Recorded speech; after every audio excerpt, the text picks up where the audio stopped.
Europe 1 matin. 6h, 9h. Alexandre Lemaire. Europe 1, il est 7h50. L'édito politique de Karl Meus. Bonjour Karl. Bonjour Alexandre.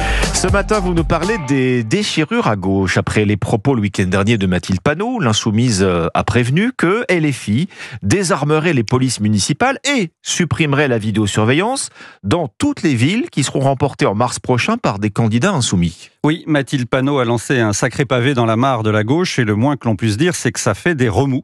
D'abord parce que Mathilde Panot n'est pas une députée lambda, c'est la présidente du groupe La France Insoumise à l'Assemblée nationale, donc une proche de Jean-Luc Mélenchon, dont on peut considérer que lorsqu'elle dit quelque chose, cela a été validé en amont par le grand Manitou de LFI. Ensuite parce qu'on est à moins d'un an des élections municipales et que la période des négociations entre partis est ouverte. On ne peut pas dire qu'en ciblant les polices municipales et la vidéosurveillance, Mathilde Panot ait mis du liant. Enfin, parce qu'en parlant de ce thème, la députée du Val-de-Marne sait qu'elle met du sel sur les plaies de la gauche. Que voulez-vous dire ? La police et plus généralement la sécurité a toujours été un facteur de division à gauche. Une grande partie de celle-ci pense que ses électeurs, notamment les jeunes, n'aiment pas la police. Elle cherche à les flatter en reprenant leur slogan. Souvenez-vous, en 2020, Jean-Luc Mélenchon, dans une manifestation contre les violences policières, appelait à une police aussi désarmée que possible. Cette gauche angélique se trompe évidemment, puisque les sondages montrent bien qu'une immense majorité de Français soutient la police, majorité qui se retrouve aussi chez les sympathisants de gauche. D'ailleurs, au PS, de Pierre Jox à Jean-Pierre Chevènement et même Lionel Jospin en 97, certains avaient compris que l'insécurité touchait en premier lieu les classes populaires, celles qui habitent dans les quartiers les plus touchés par la délinquance, les phénomènes de bande et de drogue. Ils savaient, eux, que la police municipale, comme la vidéosurveillance, si elle n'empêche pas tous les crimes et les délits, ont un effet dissuasif et peuvent aussi aider à résoudre les enquêtes. Mais alors pourquoi Mathilde Panot fait-elle ça ? Elle prend quand même le risque d'empêcher l'union de la gauche aux prochaines municipales. Mais vous avez entièrement raison, Alexandre, et c'est peut-être malgré tout l'explication principale de cette saillie contre les polices municipales et la vidéosurveillance.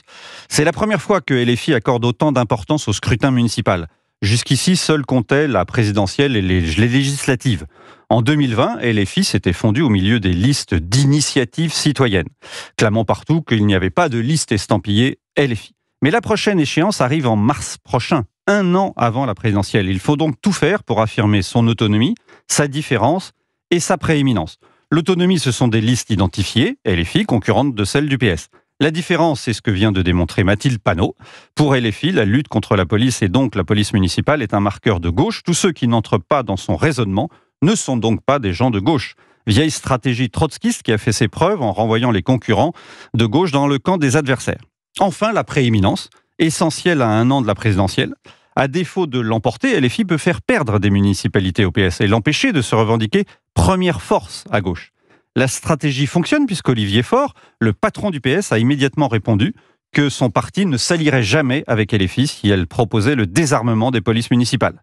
Mais même au PS, c'est pas si simple. Tout le monde n'est pas sur cette ligne. On se souvient qu'Anne Hidalgo a longtemps refusé d'armer sa police municipale.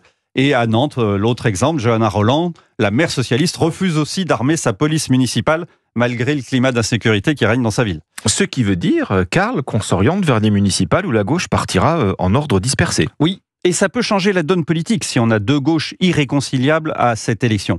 Si le changement de mode de scrutin pour Paris, Lyon et Marseille est voté au Parlement cette semaine, puis validé par le Conseil constitutionnel, les divisions de la gauche peuvent lui faire perdre ses villes au profit de la droite et du centre.